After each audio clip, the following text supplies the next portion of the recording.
At that time wanted someone else in that role, and he wanted Vinnie Gardenia to play the part of the uncle. And he says, but I really would like to play Cosmo. Can I read a few lines, of Cosmo for you? I said, do it in Italian. So he did the part in Italian. This is the brilliance of Shanley's writing. I mean, rhythmically, it's right.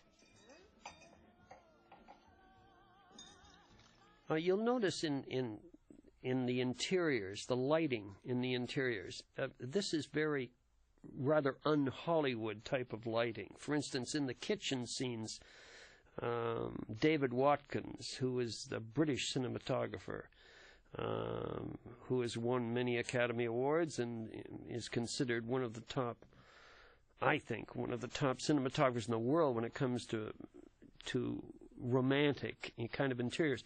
Here he went exactly the opposite. He put a harsh overhead light down over the table because it was at night and he wanted the scene to be so honest in its lighting. And yet somehow you find it even works for Cher. I mean, she, especially with the white blouse and the whole thing, it's not overpowering. And when she gets up, he helps her. Because he's flying to Sicily, his mother is dying. This is my favorite scene in the movie. When Vincent and I were doing the scene where I'm telling him about getting married and he didn't come and all that, I got totally drunk because the champagne was real. And we had to do the thing like over and over again. And I don't drink. So I was just like totally drunk by the end of it. I don't remember how many times we had to do it. And I didn't really drink that much, but it was over a long period. And the two-shot and the close-ups and the over-the-shoulders and all that kind of stuff. So, and I think that was one of the reasons that when I'm flicking off the paper of the champagne bottle, and he says something, I go, yeah, well, I mean, I remember thinking, God, they're going to cut that out. That doesn't make any sense at all. But it's actually that's my favorite scene in the movie. It's a pinky ring. It's a baby. It's a man's ring. It's temporary. Everything is temporary. That don't excuse nothing. You're coming? Let's go tell your mother.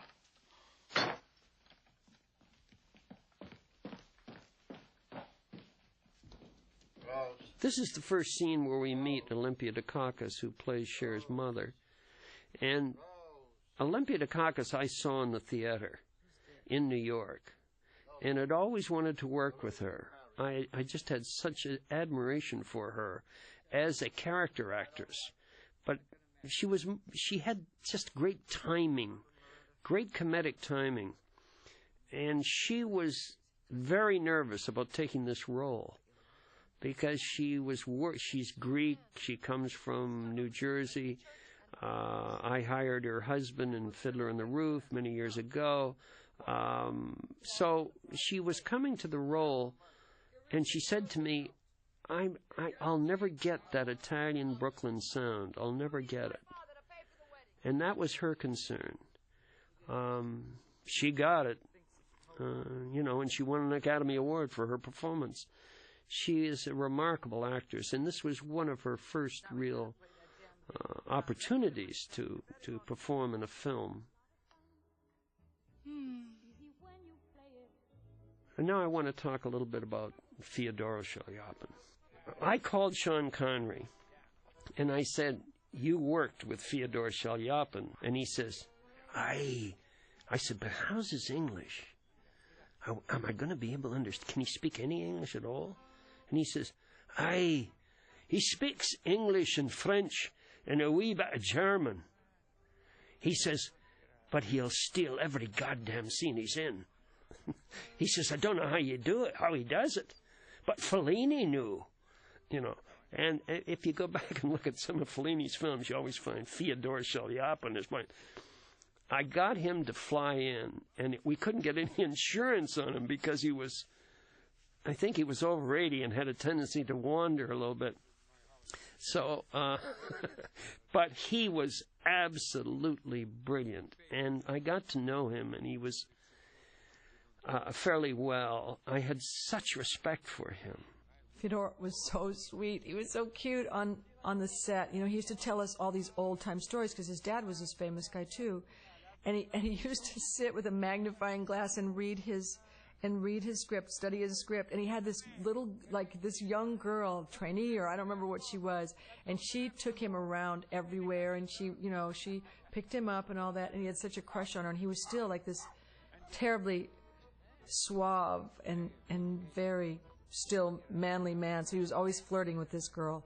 But he was so much fun. You know, we all got such a big kick out of him, and he was so lively. I mean, you know, he was an older man, but he was really lively, and it was great too because we would sit around, and Vincent had the greatest stories in the world, and then everybody would start telling stories, and they were all great, and they were really funny.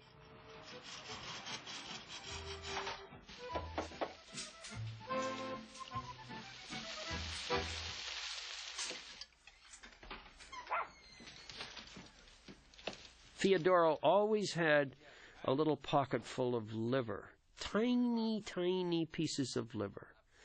And those dogs got to the point where he could take them for a walk, he could speak to them in Italian. He spent all of his times with the dog because he knew that every scene, practically in the picture, he's got to handle these 5 or 6 months, and he did it brilliantly. I mean, only an old pro from Italy would recognize that fact.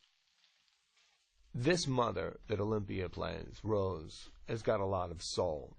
And she's also in pain. She's suffering. Her husband is having an affair through most of the film. And she's carrying that weight on her heart. And she's watching her daughter with distress and ambivalence as she begins to drift back into the direction of living from the heart, which is what the mother has always chosen to do.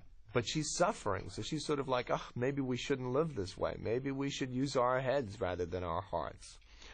But she's ambivalent because ultimately she loves her husband, and he will come back to her, and she knows that because